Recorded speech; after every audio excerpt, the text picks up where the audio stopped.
안녕하세요. 손정수입니다. 다시 이 자리에 오게 되어 참 영광으로 생각하고 있습니다.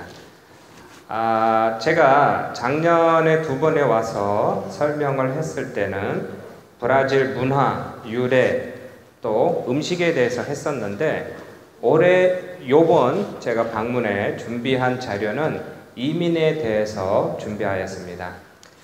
짧은 시간 동안 빠르게 때로는 이렇게 재미있게 진행하도록 하겠습니다. 제가 강의를 많이 하다 보니까 제가 시작하고 5분 되면 다 주무시더라고요. 그래서 이제 그런 시간을 줄이기 위하여 제가 설명과 이런 그림을 통해서 설명드리도록 하겠습니다. 네, 오늘의 주제는 이민의 나라 브라질. 지금 뭐 다 아시겠지만은 브라질은 다 이민으로 인해서 이루어진 나라다 보니까 어떤 민족이 어떻게 와서 브라질을 지금 만들었는지 그런 내용을 재미있게 설명해 보도록 하겠습니다. 자, 1500년경에 포르투갈 사람이 브라질 대륙을 발견했습니다. 그래서 이제 인디오들과 이렇게 섞여 살면서 브라질이라는 땅을 개간을 하게 되는데, 이렇게 보시면 오른쪽에 보시는 초록색은 포르투갈 땅, 왼쪽은 노란색은 스페인 땅, 이렇게 시작을 했습니다. 뭐 몇 분은 제가 설명하는 걸 벌써 3번째, 4번째 보시는 거예요. 기억이 나시면은 생각하실 텐데 기억이 잘 안 나시죠? 예, 고맙습니다. 그런 것처럼 브라질은 이렇게 포르투갈 땅으로 시작을 했는데, 뭐 밀림 속에서 무엇이 있을까요? 뭐 나무만 많고 풀만 많고, 또 보시는 것과 같이 희한한 이런 앵무새, 새들이 많고 여러 가지 동물이 있는데, 포르투갈 사람들이 원했던 것은 이런 자연이 아니라 금이었죠, 금. 그래서 밀림 속에 들어가면은 젊음을 되찾아주는 그런 샘이 있다, 또 황금으로 이루어진 도시가 있다라고 해서 찾으러 다녔는데 그런 게 없었습니다. 그래서 브라질을 이제 거의 버려다시피 하다가 지금 보시는 게 이렇게 보면은 빨간색이 보이죠? 이렇게 나무 사이에 이렇게 안에는 빨간색이 있는데 이름하여 파우 브라질입니다, 이게. 그래서 브라질이라는 말이 여러 유래가 있습니다. 근데 포르투게스로 브라자라는 말이 있습니다. 시뻘건 불꽃, 불 뜻하는데, 그래서 유래해서 파우라는 말은 인디오 말로 나무, 작대기, 길쭉한 걸 뜻하는데, 파우 브라질이라는 거는 이렇게 나무가 이렇게 앞에 빨간색이 있다라고 하는 건데 붉은 나무를 뜻하는데요. 이거를 끓여다가 이렇게 염색을 할 수 있습니다. 원료를 넣고 끓여서 원단을 두면은 시뻘겋게 되는데, 옛날에는 왕들만 쓸 수 있는 색깔이었어요. 그러다 보니까 브라질에서 버려다시피 한 땅에서 나무를 잘라다 끓여서 이렇게 장사를 하게 되는데, 어차피 이런 걸 하려면은 나무를 자르려면은 사람 손이 필요합니다. 그래서 지금 요거 보이시는 거는 지금도 브라질에서 쉽게 구할 수 있는 파우 브라질 이렇게 열매입니다. 이렇게. 그래서 요거로 이렇게 장신구를 만들어 팔기도 하고요. 그럼 브라질에 보면은 인력들을 누굴 쓰냐면 뭐 우리도 많이 아는 인디오들이 많았죠. 그래서 이제 인디오들이 이렇게 있는데, 원래 이 인디오들도 브라질에는 남미에는 2 종류의 인디오가 있었습니다. 크게 종족이 아닌 인종적으로 다른 게, 하나는 태평양, 환태평양 지역에 있는 인디오들이 이렇게 보트를 타고 옛날에 수천 년 전부터 온 이쪽 지역에 남미에 다 살고 있었는데, 우리가 지금 아는 인디오들은 몽고 반점이 있는 인디오는 옛날에 저 북쪽 시베리아를 통해서 북미를 통해서 이렇게 내려왔습니다. 그래서 그들이 이 남미를 점령을 하면서 그 인디오들과 다 밀어내고 이렇게 몰려 살게 되는데, 이 인디오들을 백인들이 최초로 노동력을 쓰게 됐는데 노동력이 굉장히 약했어요. 무슨 말이냐면은 농장에서 일해야 되는데 인디오들은 일할 줄도 모르고 몸도 허약하고 또 말도 안 듣고 그러다 보니까 자꾸 죽어나가고 하면서 이렇게 노예들을 찾으러, 이게 지금 보면 유명한 사파인데, 노예 사냥꾼들이 인디오 마을을 습격을 해서 인디오 가족을 이렇게 끌고 가는 모습입니다. 참 암담한 모습인데요. 그러니까 이렇게 인디오들을 계속 사용하는데 역시나 인디오들은 말을 잘 안 듣고 힘이 없어서 일찍 죽었어요. 그러면은 농사는 누가 짓나요? 예, 농사 지을 사람이 없다 보니까 지금 보시는 거는 사탕수수인데요. 브라질에서 1600년경부터 사탕수수를 재배하고 하는데, 사탕수수가 재배하는데 어마어마한 힘이 들어갑니다. 그걸 딱 씨를 뿌려서 재워서 이렇게 딱 키우고 이렇게 해야 되는데 그런 사람들이 없다 보니까 또 1700년경부터는 금이 발견됐습니다. 드디어 미나제라스 그쪽에 금광이 발견돼서 금도 이제 캐야 되고, 그래서 지금 이것은 미나스제라이스에 있는 오우로 프레토라는 도시인데요.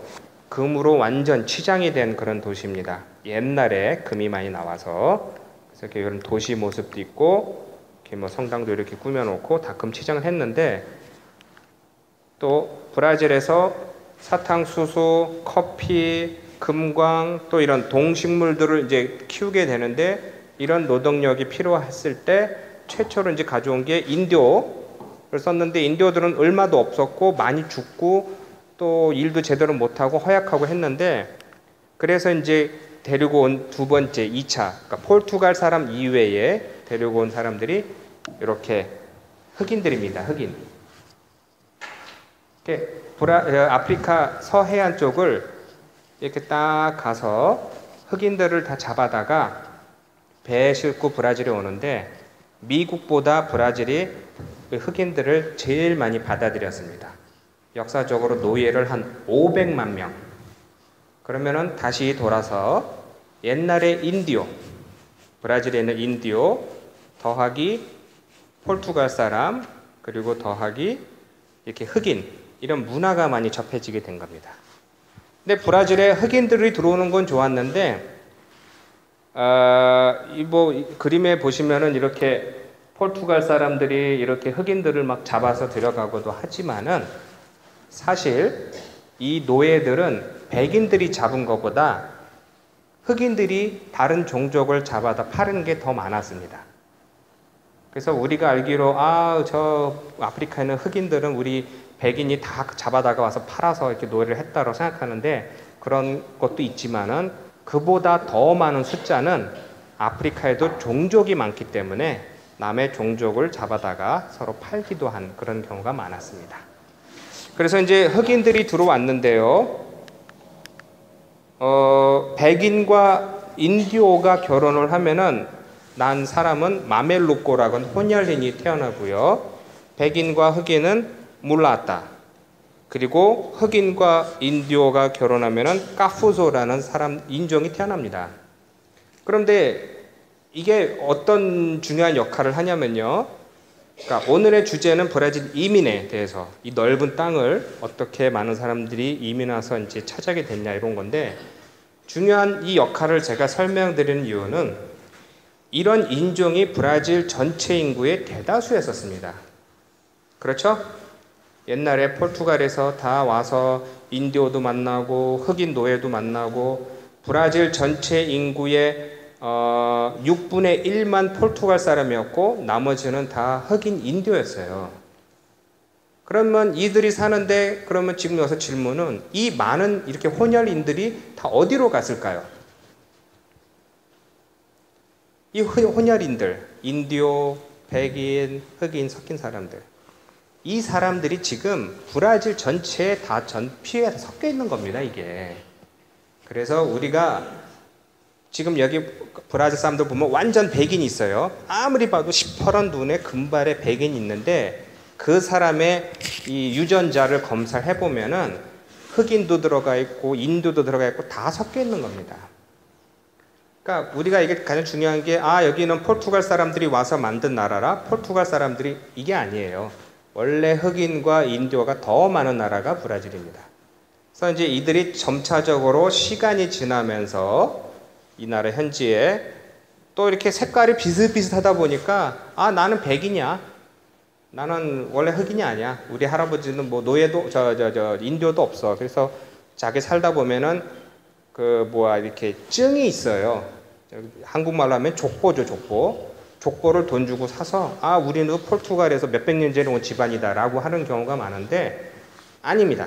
원래 여기 있던 사람들이고 반대로 인도라고 해서 정부한테서 돈을 받는 게 있어요.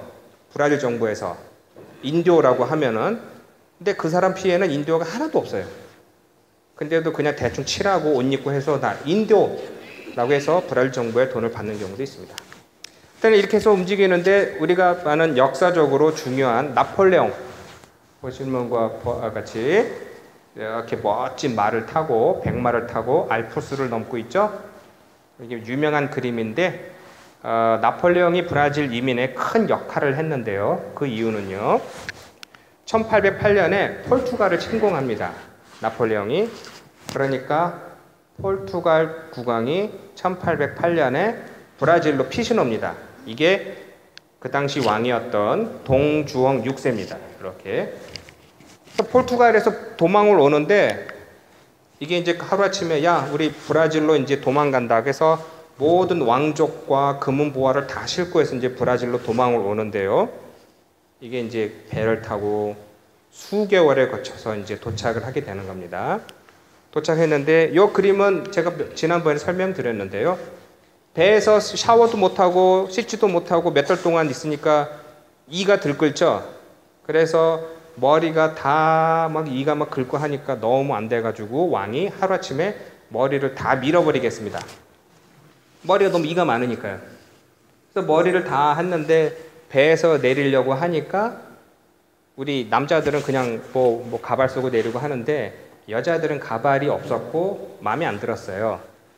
그러다가 한 노예가 아 우리 저 인도 지방에선 머리에 두건을 씁니다라고 해서 이렇게 여자들이 머리에 두건을 두르고 배에 내리는 게 살바도르입니다. 살바도르.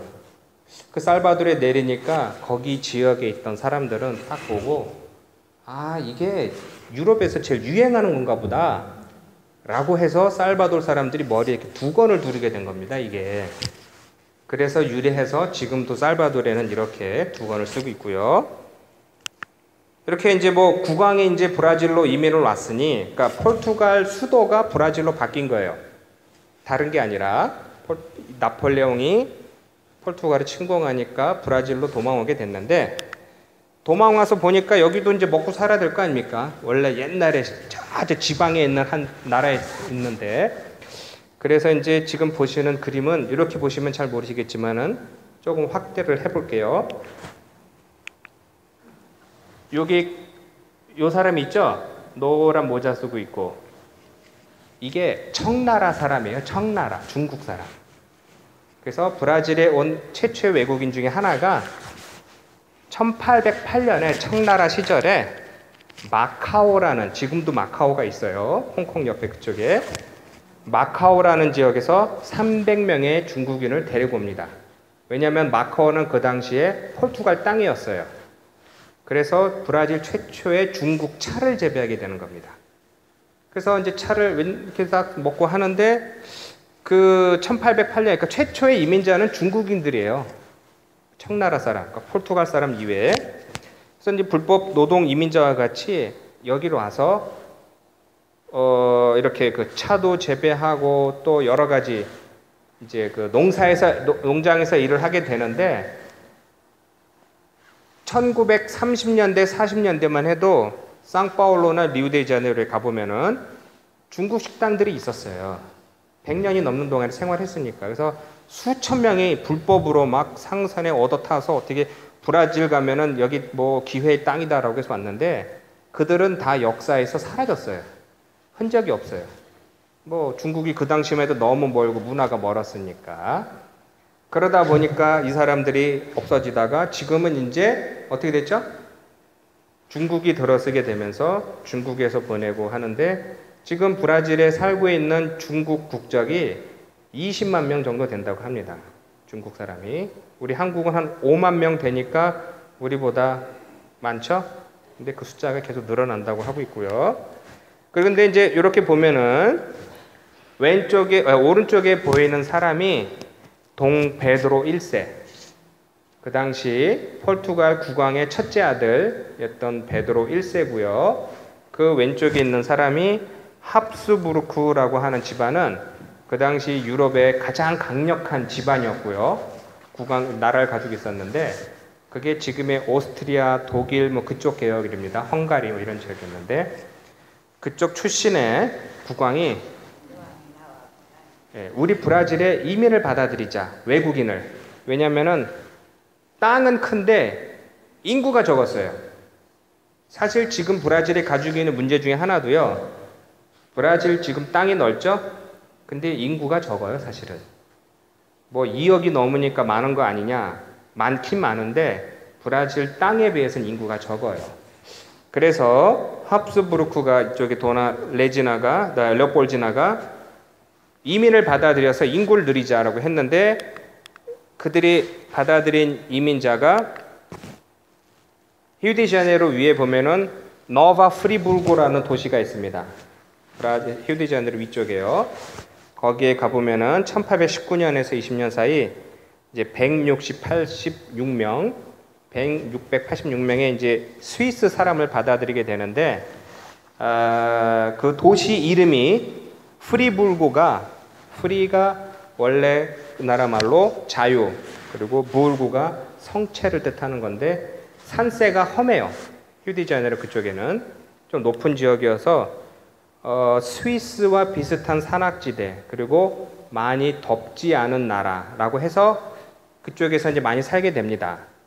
근데 이제 뭐 1000몇 명 왔다고 해서 인구가 늘진 않으니까 본격적으로 받아들이자고 해서 받아들이는데 큰 변화가 일어난 게 1822년에 얼마 전에 9월 7일이었죠? 이번 주 월요일 날이에요. 그때 독립을 하게 됩니다. 그러니까 이제 포르투갈하고 이제 더 이상 우리는 안 살겠다. 예, 독립기념이고 이번 월요일 날이었죠. 예, 그래서 우리는 이제 더 이상 포르투갈과 안 살겠다고 했는데 그러면서 이제 받아들여야 될 게 인구가 점차 너무 적다 보니까 포르투갈에서 더 안 오니까 독일 사람들을 많이 받아들였어요. 독일 사람. 그래서 이제 독일에서 이제 사람들이 쭉 오는데 1824년부터 이제 독일인들이 계속 쭉 와서 지금의 히오그란지도술, 브라질 저기 남부 주가 있죠? 거기서 이렇게 이제 성 레오폴도라는 도시를 만들면서 차츰 강을 따라 이렇게 들어가면서 개척을 하게 됩니다. 그걸 지도로 보면은 이게 히오그란지도술이고요. 여기가 이렇게 포르토알레그리고 요 근처가 이렇게 다 독일인들이에요. 그러면서 산타 카타리나, 아르헨티나, 우루과이 다 이렇게 개발을 하게 되는데 독일 사람들이 왜 브라질에 왔겠습니까? 유럽 자체에서 독일 땅이 척박해요. 농사가 잘 안 돼요, 그 땅은. 그러다 보니까 브라질 좋은 땅이다라고 해서 오게 되는데 지금 독일 사람들은 무서운 게 어느 나라 가서나 도시를 건설하고 정착하고 잘 살고 규율을 잘 만들어 놓습니다. 그러다 보니까 저렇게 히오그란디도술, 아르헨티나, 우루과 이쪽에 있는 그 백인들은요 다 사회적인 그 평등도 이루고 잘 살게 되는 그런 나라를 만들죠. 그래서 이제 계속해서 이제 도시를 새로 건설하면서 나가는데 1969년도까지 이민이 이렇게 왔습니다. 그러니까 숫자상으로 보면은 많지가 않아요. 뭐 수백만 명이 온 건 아닙니다. 한 13만 명, 15만 정도 왔는데, 그래서 그들은 오면서 계속 뿌리를 내리고 사는데, 지금도 뭐 저쪽에 그 히오그란디도술 쪽에 내려가 보면요, 다 백인이고 뭐 자기들 방언 그대로 쓰고 있는 그런 곳도 많습니다. 그래서 이제 이렇게 지나 보면요, 요거는 포르토 알레그리라고 들어보셨습니까? 들어보셨죠? 히오그란디술에 있는 주도 이름이 포르토 알레그리인데 그 그 포르토 알레그리 이름의 유래가 아소레스라는 이름이 포르투갈 최남단 섬의 지역에 있는 사람들 이름입니다. 그들이 브라질이 이민을 받아들일 때 많이 이민을 왔는데 다른 곳에서는 대부분 이렇게 식민지나 이민을 올 때 혼자 아니면 가족 단위로 옵니다. 그런데 브라질 여기 아솔 이런 이 섬에서 포르투갈 이민 온 포르투갈 사람들은 대부분이 부부였어요. 부부. 그러니까 솔로로 홀로 이렇게 온 사람들은 여기 와서 일만 하죠. 즐거울 게 없어요. 맨날 슬프고 술만 먹고 아프고 뭐 이러는데 이 아솔 사람들은 부부가 오니까 즐거우나 고우나 같이 즐기면서 사람들과 가족이 몰려서 살게 됩니다. 그래서 맨날 파티하고 페스타하고 하니까 포르토 알레그리 거기는 항구가 도시가 있는데 거기는 맨날 저렇게 파티하고 즐겁게 논다 라고 해서 지금의 포르토 알레그리 이름이 지어지게 된 겁니다.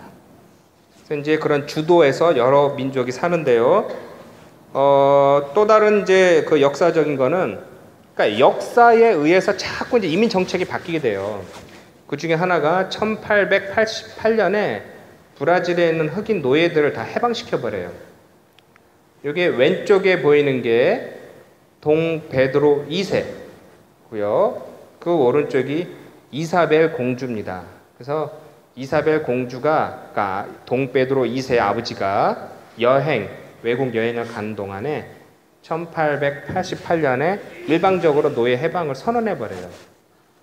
그러면은 이 농장의 주인 한 명당 보통에서 5명에서 6명의 노예를 데리고 있었는데 하루아침에 노예가 없어졌어요. 그러면 농사는 누가 짓습니까? 지을 수가 없어요. 그러다 보니까 1889년 딱 1년 후에 11월 15일에 이제 우리 몇 달 있으면 오죠. 공화정을 선포해서 이제 왕정제가 필요 없다. 왕이 필요 없다. 우리끼리 살겠다 하는데 어쨌거나 그래도 인구가 필요했습니다. 인구. 농사를 져야 될 거 아니에요. 이제 노예는 쓸 수가 없고 월급 줘야 되고. 그래서 딱 이렇게 바뀌게 되면서 제일 많이 받아들이게 된 게 이제 19세기 초 1800년대 이제 초에 보면은 먼저 산업혁명이라는 게 일어나서 그전에는 다 사람이 하던 게 지금은 기계가 하게 되고요. 또 인구가 그러니까 의료가 많이 발달되면서 인구가 배로 늘었어요. 100년 동안에. 그러다 보니까 유럽에서 먹고 살 게 없었어요. 그 나라 사람들이.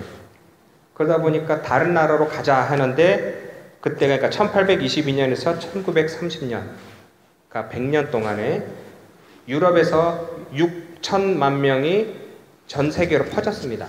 쫙 퍼졌는데 그 중에 71%가 미국, 카나다 그쪽으로 미국, 카나다, 멕시코 그쪽으로 이민 갔고요. 또 21%가 브라질, 아르헨티나 그리고 나머지 7%가 이제 호주를 선택할 정도로 이렇게 이제 나눠지게 되는데 이중 브라질의 남미에 온 1,100명 중에 1,100만 명 중 38%가 이탈리아 사람, 28%가 스페인, 그리고 11%가 포르투갈 사람입니다. 그러니까 이게 보면은 그럼 포르투갈 사람이 제일 많아야 되는 게 아니냐 이런 게 있는데 원래 포르투갈은 나라도 적고 인구도 적어요. 올 수가 없었어요. 근데 반대로 이탈리아는 나라도 크고 인구도 많은데 기술도 떨어지고 척박하고 어려운 상황에서 브라질 정부에서도 아까 설명을 드렸는데 흑인, 인디오 이렇게 혼혈인들이 많다 보니까 혼혈인들은 나라를 이끌어갈 수 없다.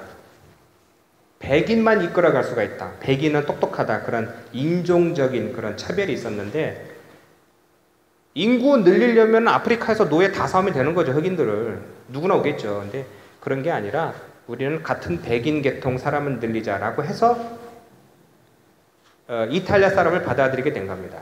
그래서 이탈리아 사람은 같은 백인 계통에다가 또 이런 그 카톨릭 같은 종교도 믿기 때문에 쉽게 받아들였고요. 그러다 보니까 이렇게 이탈리아에서 이제 1820년부터 어마어마하게 옵니다. 브라질에 제일 많이 온 게 이탈리아 사람들이에요. 근데 그들이 온 게 브라질 가면은 뭐 천국이다, 좋은 땅이다. 우리 한인들도 1963년에 올 때 브라질 가면 천국이다 해서 온 것처럼 똑같이 왔습니다. 그래서 이제 농장에서 일하기를 하고 갔는데 도착해서 딱 보니까 1820년대 그때만 해도요. 농장 시설이 너무나 열악했어요. 농사 기구도 없고 완전 노예보다 못한 삶을 살아야 되는 거예요.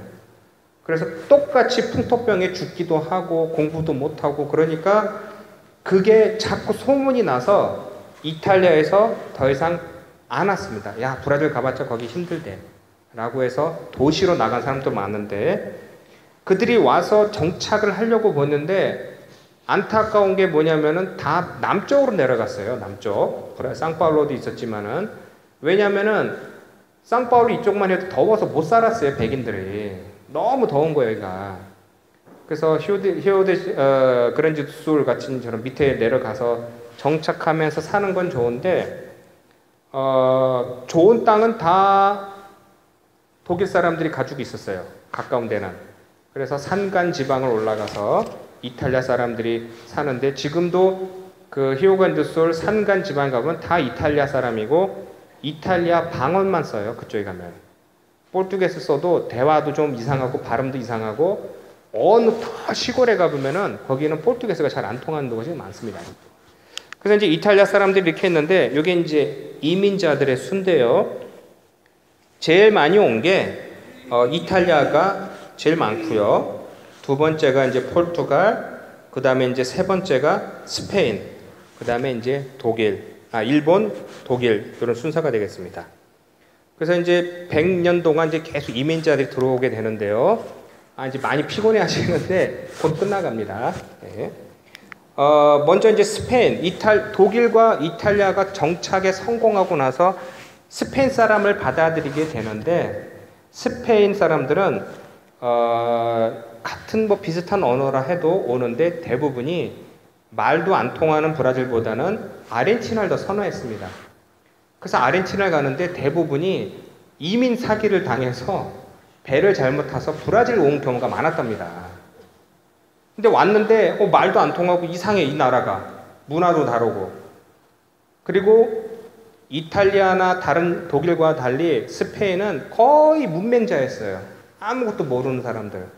그러니까 도착해서 농장에서 똑같이 고생하고 이거 뭐 하다가 돈 조금 모으면은 다시 스페인으로 돌아갔습니다. 그래서 60%가 다시 돌아갔어요. 여기 못 살겠다 브라질은. 아니면은 돈 조금 모으면은 아르헨티나로 가든가. 또 아니면은 여기서 정착하면서 했는데 안타깝게 이렇게 스페인 사람들만 브라질에서 정착을 잘 못해서 큰 영향은 미치지 못했는데 그래도 숫자가 많다 보니까 그 후손이 1,500만 명 된다고 합니다. 요 전에 이탈리아 사람들에 대해서 추가로 설명을 드리면은요. 지금 브라질이 이탈리아 국적을 가지고 있는 후손들이 이탈리아 국적을 3세, 4세 다 주는데요. 2,500만 명입니다. 그러면은 그게 아니라 우리 대한민국의 인구의 반이 이탈리아 국적을 가지고 있다고 생각해 보세요. 어마어마하죠? 세계에서 이탈리아 다음으로 이탈리아 국적과 이탈리아인들이 사는 나라가 미국이 아닌 브라질이에요. 그래서 브라질에서 국회의원을 선출해서 이 국회의원이 이탈리아 본국 가서 의정 활동을 하기도 합니다. 그래서 브라질은 딱딱 이탈리아라고 해도 되는 겁니다. 어마어마하게. 그래서 농사도 많이 짓지만은 상파울로에 와서 이제 상업도 많이 종사하고요. 그래서 이제 스페인을 다시 추가로 이제 설명드리면은 그래도 큰 영향은 안 미쳤다 했지만은 이거는 이제 스페인 계통 기업들이에요. 이렇게 설명드리면은 인터넷 회사가 2개가 있고 통신 회사가 있는데 이게 무슨 회사인가 잘 모르겠지만은 밑에 보시는 요거 있죠, 요걸 많이 보셨을 거예요. 엘리베이터 가면 딱 이름이 있는데 유명한 세계적인 엘리베이터 회사인데 여기 스페인 회사가 브라질에도 있고요. 그 다음에 이제 요거는 이제 레바논 사람들입니다. 또 이 아랍인들, 브라질에 또 큰 영향을 미쳤는데요. 동 베드로 2세가 중동을 여행할 동안에 가보니까 브라질에서 오래되신 분들은 아랍인이라고 얘기를 안 해요. 브라질 사람들은요. 뚜르꼬라고 해요. 뚜르꼬. 저 사람은 뚜르꼬다. 저 사람은 뚜르꼬다. 그게 무슨 말이냐면은 뚜르꼬가 터키 사람을 지칭하는 겁니다. 터키. 옛날에는 터키가 그 중동의 강자로서 저기 이집트부터 그 다음에 지금 레바논, 팔레스타인 다 그쪽 땅이었는데 그때 당시에 그 레바논에는 두 개의 종교를 가지고 있어요. 이슬람도 있지만은 기독교도 많습니다. 근데 같은 종족이지만 종교가 다르다고 해서 엄청난 핍박을 받았는데 그들이 동베드로 2세한테 얘기를 했어요. 우리 좀 브라질 가면 안 되겠느냐. 그러니까 브라질에서 와라 해서 한 5만 명이 왔습니다. 근데 이제 다른 나라 사람들과 달리 레바논 사람들은 농사를 안 지었어요. 왜? 레바논이 상업이 발달된 나라다 보니까 다 돈도 있고 장사를 할 줄 아니까 브라질에 와서 다 장사를 하게 됩니다. 그래서 그게 어디냐? 다 저기 뭐 빈신코 데 마르소. 100년 전에 보면 거기 다 뭐 지금 몇십 년 전에도 그랬죠. 다 그 아랍인들 상인들이었어요, 거기가. 그러고 있는데 또 레바논하고 그 옆에 붙어 있는 시리아, 요르단 이쪽 지방 사람들도 많이 오게 되는데 오면서 브라질에다가 어마어마한 그 인적 자원을 통해서 몰려 살다 보니까 고이아스 주의 아나폴리스라는 도시는 거의가 다 시리아, 레바논계 사람들이고요. 또 우리가 잘 아는 이과수 폭포 그쪽에 가봐도 거기가 남미에서 최대의 이슬람 상권을 이루고 있습니다. 그쪽에서 이제 몰려 살고 있고요. 또 지금은 이제 시리아, 요르단, 팔레스타인 이 사람들이 지속적으로 오면서 살면서 브라질의 그 레바논, 시리아 레바논계가 한 150만 명이 살고 있습니다. 그래서 그렇게 보면 뭐 시리아 사람들 뭐 많이 사는가 보구나 하는데 이렇게 보면 우리 뭐 시리오 리바네스 병원 많이 들어보셨죠? 시리오 리바네스 병원이 우리가 한국 사람들도 많이 쓰고 있고요. 아베니다 파울리스타의 클럽 홈스라고 있습니다. 그것도 원래 레바논 사람일 거고요. 또 우리가 아는 13번 채널 반데란치, 번지 이 채널도 원래 레바논 사람입니다. 그리고 원래 그쪽 사람이면서 우리 한국 사람들이 제일 잘 아시는 분이 있어요. 브라질 정치인 중에 말루피 있죠. 말루피도 원래 시리오 레바논 그 사람입니다. 그렇게 해서 이제 이렇게 이제 쭉 이제 이어가고요. 이제 마지막으로 그러면 이제 뭐 그래도 포르투갈 사람도 있지 않냐? 브라질에도 뭐 이민이 뭐 포르투갈 사람이 시작한 건데 있지 않냐 하는데 그들을 딱 선을 그어서 뭐 이민자 뭐 이민 이렇게 구분하기가 힘들어요. 워낙 뿌리 대대로 내려오다 보니까. 그래서 그냥 쉽게 보면은 국적자로만 따져보자라고 했을 때 브라질에는 지금 2010년에는 21만 명이 살고 있다가 지금은 반대로 줄어들고 있어요. 포르투갈 사람들은. 그래서 한 10만 명밖에 안 됩니다. 그러니까 반대로 뭐냐면은 포르투갈에서 브라질로 오고 있는 사람들은 없고 반대로 브라질에서 포르투갈로 가서 활동하고 사는 브라질인들이 지금 15만 명이 넘습니다. 그러니까 이제 인구적인 차원도 있지만은 이제 인적 자원이 많아서 브라질에서 이제 넘어가고 있습니다. 그러니까 이제 이렇게 보면은 이거 끝입니다. 이제 브라질에 설명드린 것 같이 인디오, 흑인, 그리고 같은 백인이면서도 제일 많이 들어왔던 이탈리아, 포르투갈, 스페인, 또 독일 이렇게 있죠. 그리고 이제 우리 한국인들도 1963년도부터 들어와서 브라질에 정착하면서 이제 살게 되는데 마지막으로 설명드리고 싶은 거는 이게 좀 안타까운 점이 있어요. 우리가 남의 나라가 역사에 함부로 판단할 수도 없지만은 그 옛날의 가정, 옛날에 그랬으면 어떻게 될까라고 했을 때 이제 그 역사가 바뀔 수가 있는데, 저도 이제 수년간 이제 연구하고 고민하고 이제 자료를 찾으면서 봤을 때 같은 이민으로 시작을 했는데 왜 미국과 브라질과 역사가 크게 달라졌을까?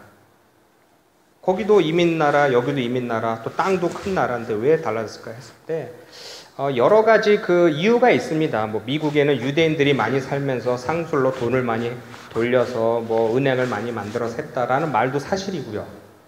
브라질에서 유대인들이 처음에 와서 살았더니 다 쫓아냈어요. 그거 안 된다고. 그래서 그들이 다 돈을 가지고 미국 가서 은행 만들어서 지금 뭐 크게 된 것도 있지만은 그거보다의 가장 큰 차이는 미국은 거기도 독일인들이 이민을 해서 독일인들이 법을 만들어서 그 법을 따라서 문화를 형성을 한 겁니다. 미국이. 그래서 그 독일 법이 그들이 딱 정해놓은 법대로 하는 그게 맞는 것 같은 거면 브라질은 반대로 흑인과 많이 섞기도 했지만은 이탈리아 사람들이 많이 와서 이탈리아 기질이 우리 한국 사람과 기질하고 비슷해요. 그냥 열정적이고 화끈하고 그냥 하니까 하다 보니까 법도 제대로 안 지키고 제대로 이렇게 이어서 가면서 우리가 앞을 보고 설계를 해서 가자 이런 게 잘 안 되는 나라입니다. 그래서 지금도 보면 딱 보면 나오죠. 독일은 유럽 최강을 해서 법도 잘 지키고 돈도 많고 하는 동안에 이탈리아는 아직까지도 경제 위기가 있다 뭐 왔다 하는 것처럼 하는데 그래서 그런 차이로 인해서 브라질에도 이렇게 큰 영향을 미치지 않았냐 하는 게 이번에 새로 나온 논란입니다. 일단 요거로 오늘 강의는 끝내고요. 지금 보시니까 이제 앞줄 중간에 계신 분들 많이 또 이렇게 주무시고 계시는데 이제 다 이제 일어나셔도 돼요. 이제 재미없는 얘기는 다 끝냈고요. 제가 오늘 와서 이제 설명드린 거는 이렇게 참고로만 하시고 다음에 이제 기회가 되면은 제가 그때는 더 이상 이제 브라질 역사나 뭐 이런 유래에 대해서는 제가 안 하고 재미있는 스토리 그런 거로 돼서 다시 한번 찾아뵙도록 하겠습니다. 자, 오늘 즐거운 시간이었습니다. 고맙습니다.